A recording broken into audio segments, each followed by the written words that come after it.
El placer que percibe el sujeto bajo su efecto simplemente supera el placer que puede sentir por motivaciones naturales como el comer, como el beber agua o como hacer el amor. O sea, a veces uno la satisfacción que siente cuando come o la satisfacción que siente uno cuando hace el amor no llega a tener, diríamos, la magnitud de efecto que cuando es el consumo de cocaína. Alguna vez en mis inicios en esta área que para mí es fascinante, veía en un video la entrevista a un jugador de fútbol americano y donde él comparaba el consumo de cocaína, el éxtasis que en ese momento él experimentaba cuando estaba en el consumo agudo no era comparable ni siquiera a la mejor relación sexual que él puede haber tenido con una mujer. O sea, esa sensación placentera, la cocaína, como alguna vez subjetivamente digo, si el placer que uno siente haciendo el amor es de 2 o 3 cruces, consumir cocaína puede ser 5 o 6. Ahora, ese bienestar, ¿cuánto dura, no? Es corto porque depende de la vía por la cual la persona consume la cocaína. Vamos a observar que si consume clorhidrato, al aspirarlo, hay todo un proceso que va a determinar que llegue a todos los circuitos arteriales que va a tener precisamente esta parte de la fosa nasal para seguidamente hacer el circuito, llegar al corazón, para finalmente en el corazón dispararse en el momento en que este se contrae hacia el cerebro vía también las arterias que se encuentran a ese nivel. Cuando se utiliza la vía endovenosa, el trayecto es un poco más largo, pero quien hace que el efecto sea mucho más inmediato es cuando se fuma, y lo que se fuma no es clorhidrato, lo que se fuma es pasta básica. El clorhidrato por las características físicas que tiene, hace de que cuando se calienta, no rápidamente se convierte en gas. Hay un proceso de sublimación que requiere temperaturas elevadas. Por esa razón es un desperdicio fumar cocaína. Lo que se hace con el clorhidrato de cocaína, su mejor vía es o la vía nasal, por la particularidad que tiene de disolverse en agua, o la vía endovenosa. Pero cuando hablamos de pasta básica, vía un cigarro, entonces se logra que masivas cantidades lleguen rápidamente al pulmón, y siguiendo la trayectoria de las venas pulmonares llega al corazón, y de ahí al momento de contraerse salga pues una cantidad inmensa mezclada en sangre que llega al cerebro, actuando sobre los lugares que tienen que ver. Cuanto más rápido llega al cerebro es más fácil que se vuelva más adictiva. Si lo continuamente lo consumes. Cuando la cocaína, una persona utiliza la vía nasal, entonces lo que hace es aspirarla, de tal manera de que en la pared del tabique existen unos pequeños vasos sanguíneos que van a constituir el circuito de Hasselbalch.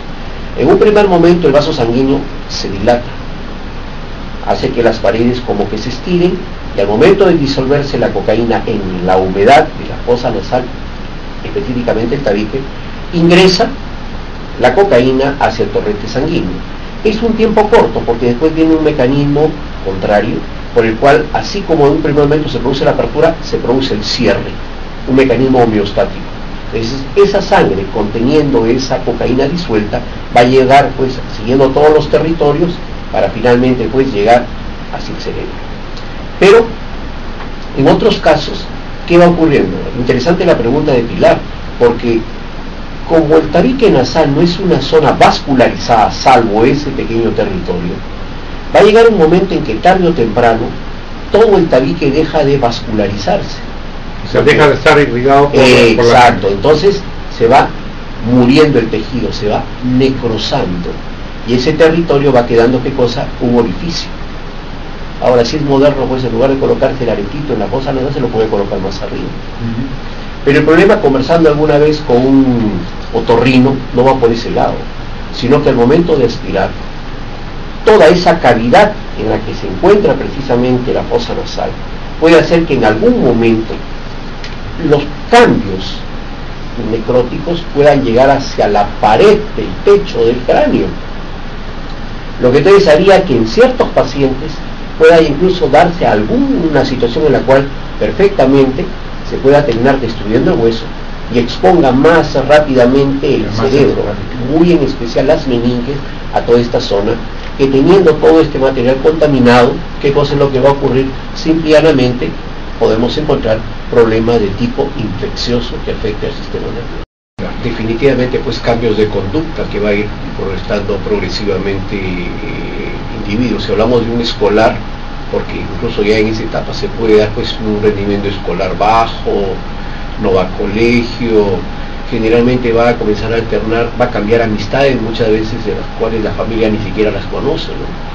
Un poco ya no respeta las normas, ya no respeta las reglas, ¿no? Y si hablamos pues de grupos en las que ya tenemos personas con cierta responsabilidad como aquellos que van a trabajar, pues vamos a encontrar de que ya los fines de semana incluso ya se hace más habitual estas conductas de amanecerse, cambios de carácter, los días lunes ya no van a trabajar. Entonces encontramos cosas que hacen que precisamente la persona que ya tiene este problema ya no es la misma de antes. ¿Qué es lo más difícil para la persona que ha hecho la adicción cuando decide parar, dejar y rehabilitarse? ¿Es necesario un internamiento o con un tratamiento ambulatorio es posible salir? Es una pregunta bien interesante. Como tú sabrás, yo he trabajado en el campo de adicciones en diferentes momentos o etapas.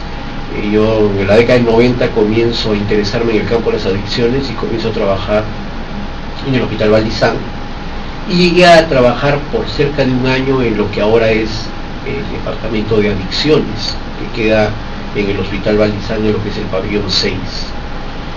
Mi entusiasmo hizo de que en algún momento la terapia conductual cognitiva me atrapara, y finalmente no solamente caigo en las redes de la terapia conductual cognitiva, sino que Ñaña tenía pues la capacidad de poder unir dos áreas que a mí me resultaban fascinantes, ¿no? La terapia conductual cognitiva por un lado y la parte de adicciones. Por lo tanto estuve en Ñaña 6 años y realmente tuve la buena suerte de ver pacientes que todavía tengo en la actualidad limpios, uno de los cuales ya tienen como 15 años y otros que he dejado de ver. Mis hijos mayores, uno vive en Estados Unidos y el otro vive en Argentina. Son mis pacientes que lograron el éxito de lo que uno esperaba, porque Ñaña definitivamente es un tratamiento muy interesante para pacientes que les cuesta la dificultad de poderse mantener en un tratamiento de tipo ambulatorio. En el devenir del tiempo me he quedado muchas veces muy insatisfecho del por qué muchos pacientes no les es fácil aceptar que tienen una enfermedad. Hace un par de años, menos un año, decido hacer un diplomado de neuropsicología. Lo hago por Cayetano. Actualmente tengo el compromiso de hacer una tesina, y provocativamente la tesina tiene un nombre, se llama Anosognosia a la enfermedad y el consumo de alcohol, que es lo que lo quiero alentar por ese lado. Cada vez más hay evidencias que el alcohol no solamente actúa sobre los centros de placer, sino que progresivamente va provocando disfunciones neuropsicológicas. Hay áreas del cerebro que comienzan a ser afectadas. La gran pregunta es si es reversible o es irreversible en estos cambios. Parece ser que esos cambios que se van a dar en el córtex frontal, preferentemente en la parte derecha, en el hemisferio no dominante, haría de que estas personas, por fallas entre comillas a ese nivel, entonces no vean que el consumo de una droga le haga daño. Por lo tanto, la gran pregunta, mi gran disyuntiva es demostrar si realmente es esto lo que ocurre, o puede ser un rasgo de personalidad de tipo antisocial que prevalece, o de otro tipo, ya que este sujeto quiere asumir riesgos innecesarios. Pero al margen de todo esto, el gran problema de un tratamiento ambulatorio se da cuando hay una población de pacientes que no aceptan estar enfermos. Y si además encontramos una familia que, como al inicio de la entrevista encontrábamos que se ha ido desestructurando, la familia ha perdido el control del paciente porque las reglas y las normas se han perdido. Algunos de los integrantes hacen una coadicción, y por lo tanto la coadicción hace de que para él este paciente simplemente se va a salvar por el sacrificio de él, a expensas de que la familia se vaya desestructurando, y nos encontramos un panorama bien complejo. Entonces, cuando se va dando este tipo de problemas y hay una persistencia en el consumo, definitivamente, a pesar de la propuesta que se le da al paciente de poder, bajo un régimen ambulatorio y con un tratamiento no solamente farmacológico, sino psicológico, se va haciendo, entonces nos vemos en la necesidad de pensar en la otra opción. Yo estoy plenamente pensando que lo ideal sería apuntar más al tratamiento ambulatorio porque es menos costoso. Si hablamos nosotros del impacto económico que puede representar un tratamiento, el tratamiento hospitalizado es más caro. el tratamiento ambulatorio es menos caro, pero desgraciadamente aquí tendríamos que tener un trabajo no solamente de la familia, sino también de la sociedad y el Estado, que dé leyes precisas para poder ayudar a estos pacientes, porque la ley queda suelta, y entonces muchas veces la familia no puede hacer muchas